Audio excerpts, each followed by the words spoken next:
Bon là, vraiment, vraiment, vraiment, faut arrêter. Il faut arrêter. En 2021, vous devez absolument, absolument arrêter ça. Si vous voulez passer au niveau supérieur, au niveau de votre leadership, de votre clarté, de vos revenus, de vos relations, de votre vie, de votre business, diminuer le stress, améliorer votre santé mentale et même physique, il va falloir absolument arrêter ça en 2021.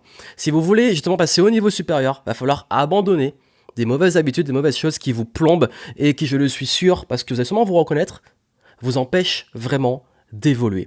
Et pourquoi j'en parle? Parce que c'est clairement, et de loin, les choses que, quand j'ai arrêté, m'ont vraiment fait passer des caps et pouvoir faire des sauts quantiques dans ma carrière et dans ma vie. On va en parler vraiment aujourd'hui. Ce sont vraiment les 7 choses que vous devez absolument arrêter cette année. Juste avant, annonce spéciale, si vous n'avez pas profité jusqu'ici de mon programme Perfect Millésime Starter, programme exclusif au début d'année dans lequel je montre du coaching et des outils pour pouvoir vraiment passer au niveau supérieur dans chaque domaine de votre vie. Je montre quelles sont les habitudes, exercices, routines à mettre en place pour réaliser la meilleure année de votre vie au niveau personnel, au niveau business. Et on travaille sur les différents points comme l'argent, la carrière, les relations, la santé, etc. Donc vraiment prenez-le, il ferme ses portes là pour la fin du mois, donc ce week-end, dernier délai pour pouvoir en profiter. J'espère que vous aurez pu y avoir accès à temps avant la fermeture parce que c'est un programme que je propose que durant le janvier de début d'année, donc il ne sera pas disponible avant 2022. Et donc si vous n'avez pas profité du programme, profitez-en, vous avez le lien en descriptif. Et puisqu'on en parle, puisqu'on est justement dans comment faire et réaliser la meilleure année de sa vie, il va falloir faire de la place. Il va falloir arrêter ces choses. Et comme je vous l'ai dit, je parle vraiment en termes d'expérience parce que quand on me demande, Johan, c'est quoi vraiment les gros changements que tu as fait dans ta vie? Si je dois maintenant travailler ma croissance personnelle, passer au niveau supérieur dans mes affaires, etc., qu'est-ce qui pour toi est prioritaire? Première chose, on rentre dans le vif du sujet, arrêtez vraiment, vraiment, vraiment d'écouter les autres et d'être influencé par les autres. Je crois que c'est ça qui fout le plus en l'air beaucoup des personnes que je côtoie. Il y a des clients à moi qui remettent tout en question parce que quelqu'un leur a dit quelque chose, parce qu'ils ont reçu une remarque ou une critique, parce qu'une autre personne leur a dit « mais ce que tu fais, c'est pas bien », parce qu'ils vont peut-être aller trop se comparer à la concurrence, etc. Ça, il faut vraiment arrêter d'écouter les mauvaises personnes. Et quand je dis arrêter d'écouter les autres, c'est pas de plus jamais écouter, ne plus jamais se former, c'est arrêter tout le temps d'être influencé par ce que disent les autres. Vous prenez, vous faites votre tri et surtout, ayez toujours un esprit, on va dire, vraiment critique sur ce que vous allez entendre. Parce qu'il y a beaucoup de personnes qui vous balancent des trucs, mais maintenant tout le monde est expert et en tout et en rien, surtout en 2021. Quand je parlais d'investissement, il y en a un qui va dire mais il faut que tu investisses dans ça ou comme ça ou comme ça, alors que la meilleure réponse c'est ça dépend de tes objectifs, de ton profil et des risques que tu es prêt à prendre de ta situation. C'est comme en business, beaucoup vous disent faut faire comme ça, faut se lancer dans tel domaine avec telle stratégie, etc. Mais ça marche pas comme ça. Il y a des fondamentaux, il y a le marketing, la vente, le business, etc., tout ce que vous voulez, la psychologie humaine, mais il faut trouver vous, le type de business qui vous correspond, la stratégie qui vous correspond, et dans l'exécution, aller vers quelque chose qui va vers quelque chose qui est adapté pour vous. Il n'y a pas une meilleure chose qu'une autre, il y a ce qui va marcher pour vous. Ça demande de tester, ça demande de se former, ça demande d'apprendre, mais surtout pour ça, d'arrêter à chaque fois que vous prenez une décision, à chaque fois que vous allez vers une direction qui vous semble la bonne, de vous laisser influencer par les autres et surtout de vous comparer aux autres et de vous dire si ça marche pour lui, ça a marché pour moi ou s'il m'a dit ça, c'est forcément vrai. Ayez toujours un esprit critique et en recul, même sur ce que je vous dis, parce que souvent je peux aussi moi raconter des conneries. Voilà, donc ayez beaucoup de recul sur ce que vous lisez les autres et surtout ne vous laissez pas décourager par ce que les autres peuvent vous dire. Deuxième chose que vous devez absolument arrêter, c'est d'être en résistance et contre tout. Alors je sais, c'est assez particulier à dire. Il y a beaucoup de personnes qui, en ce moment, selon le contexte dans lequel nous sommes, passent leur temps à critiquer tout ce qui se passe, à être contre les mesures gouvernementales, à être contre telle personne, à être contre ceci, contre cela. Et on est toujours contre.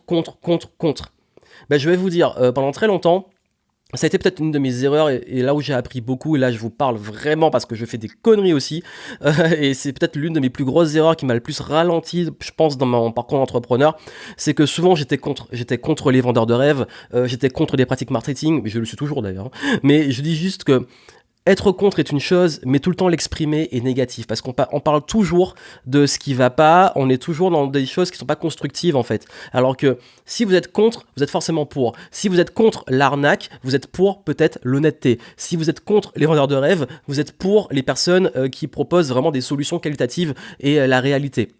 Si vous êtes contre, je sais pas, le négatif, vous êtes pour le positif, vraiment le truc le plus manichéen du monde. Mais vous avez compris l'idée, c'est que si vous êtes vraiment, il y a quelque chose qui est contre, ne l'exprimez vraiment dans votre communication, exprimez-le le moins possible. Vous pouvez l'exprimer de temps en temps, faire un coup de gueule, ça fait du bien, mais ne faites un coup de gueule que si derrière vous apportez des solutions et du pour. Partagez une vision, partagez quelque chose que vous voulez créer. Vraiment, en fait, c'est très important. Vous allez changer le monde non pas en étant uniquement contre, mais en étant pour. Parce que les gens ont besoin d'avoir une vision, ils ont besoin de voir les bénéfices. Donc si aujourd'hui, peu importe vos combats, peu importe ce qui vous semble juste, communiquer plus sur ce qui est important. Parce qu'on le voit aussi beaucoup dans les industries, des gens qui partent en clash contre les autres, au lieu de plus se concentrer sur leur contenu. Par exemple, je peux en voir aussi qui m'ont attaqué, et ce que je leur dis parfois, quand c'est vraiment frontal et que j'interagis avec eux, leur dire, plutôt que de me dire, j'ai pas le droit de dire ça, ou t'es contre moi, ou contre mes pratiques, toi, propose quelque chose. Fais tes contenus, fais ton podcast, fais ta vidéo. Vous allez voir que la majorité des gens sont pas prêts à faire ça, mais vous le faites. Vous avez envie de créer, vous avez envie de faire. Donc soyez moins en résistance, en opposition, et plus en création. Et si vous voulez partager une vision avec vos clients, votre communauté, soyez du pour et vous allez avoir des énergies beaucoup plus constructives, positives, même pour vous, parce qu'une audience ou même des gens qui vous suivent juste parce que vous faites des coups de gueule et que vous êtes contre des choses, c'est des gens qui sont là, qui ont soif de sang, de clash, etc. Je sais de quoi je parle parce qu'à une époque, j'en ai fait beaucoup et c'est pas forcément le truc le plus constructif. Et je pense même que ça m'a fait perdre du temps. J'en parlerai peut-être dans une Game Power Story parce que je pense que c'est l'une de mes plus grosses erreurs peut-être de mon parcours. Ensuite, troisième point, arrêtez de réagir. Je sais que maintenant, là, on est tout le temps stimulé. On a envie de réagir, on a envie d'avoir une opinion sur tout. C'est ok de pas avoir une opinion sur tout. C'est ok de pas tout comprendre, de tout savoir. Les gens, comme je dis, quand ils parlent beaucoup et qu'il faut arrêter d'écouter les autres, c'est qu'on est tout le temps en train de réagir à tout et à rien, même dans votre gestion du temps, réagir aux emails, réagir à un post, réagir à un commentaire, réagir à un appel téléphonique, réagir. C'est épuisant. Soyez plus proactif et apprenez à vous en foutre. Clairement, apprenez à vous en foutre parce que plus vous allez dans la réaction, plus vous donnez le contrôle à l'extérieur de votre vie. Votre vie est contrôlée par tous les stimuli qui vont arriver. Vous allez réagir et votre vie dépend de ça.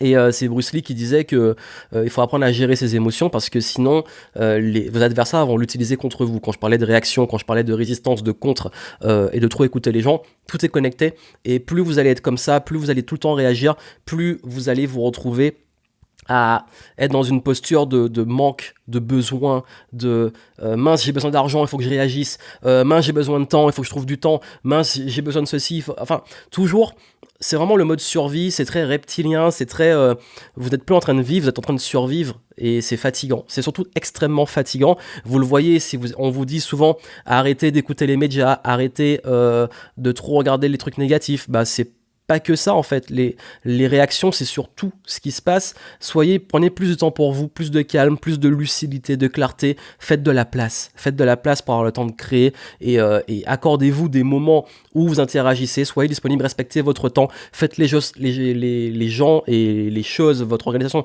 respectez votre temps et ça c'est vraiment un changement de posture, d'être moins dans je réagis tout le temps et plus dans ok maintenant j'anticipe et j'apprends à m'en foutre parce qu'il y a vraiment, je peux vous dire, la majorité des choses et beaucoup de choses sur lesquelles vous réagissez ne sont pas si importantes que ça. Est-ce que forcément si vous répondez plus tard à cet email vous allez rater l'opportunité de votre vie? Est-ce 80%, 99% des cas? C'est justement c'est pas si important que ça. Donc prenez vraiment ce recul et vraiment comme je vous ai dit, arrêtez, vraiment en 2021, arrêtez de réagir. Ensuite, faire beaucoup moins. Oui, faire moins. Arrêtez de vouloir tout le temps être occupé.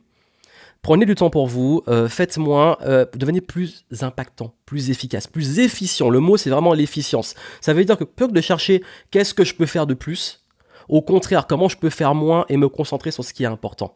Ça, clairement, quand je vous dis que déjà, quand vous arrêtez de réagir, vous gagnez beaucoup plus de place pour aménager votre temps. Ce temps-là doit être bien utilisé. Vraiment, votre vie change quand vous prenez le contrôle de votre temps et de vos priorités.